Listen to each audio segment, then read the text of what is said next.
एक बार देवर्षि नारद जी बैकुंठ धाम गए। वहाँ उन्होंने भगवान विष्णु का नमन किया। नारद ने श्री हरि से कहा, प्रभु, पृथ्वी पर अब आपका प्रभाव कम हो रहा है। धर्म पर चलने वालों को कोई अच्छा फल नहीं मिल रहा है। जो पाप कर रहे हैं उनका भला हो रहा है।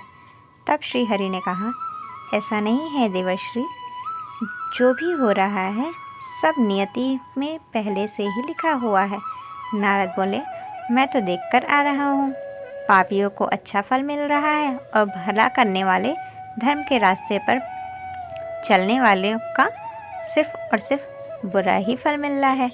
भगवान ने कहा, कोई ऐसी घटना बताओ। नारद ने कहा, अभी मैं एक जंगल से आ रहा हूँ। वहाँ एक गाय दलदल में फंसी हुई थी। कोई उसे बचाने वाला नहीं था। तभी एक चोर उधर से गुजरा। गाय को फंसा हुआ देखकर भी नहीं रुका।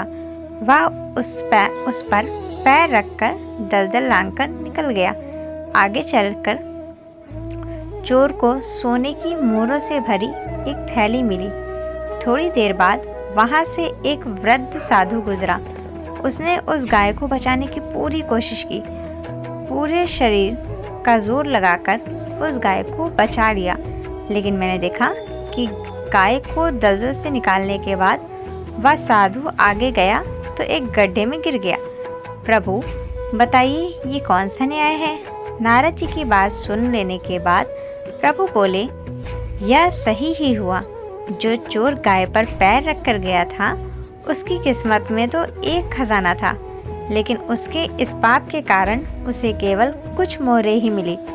वहीं उस साधु को गड्ढे में इसलिए गिरना पड़ा क्योंकि उसके भाग्य में मृत्यु लिखी थी। लेकिन गाय को बचाने के कारण उसके पुण्य बढ़ गए और उसकी मृत्यु एक छोटी सी चोट में बदल गई। इंसान के कर्म में उसका भाग्य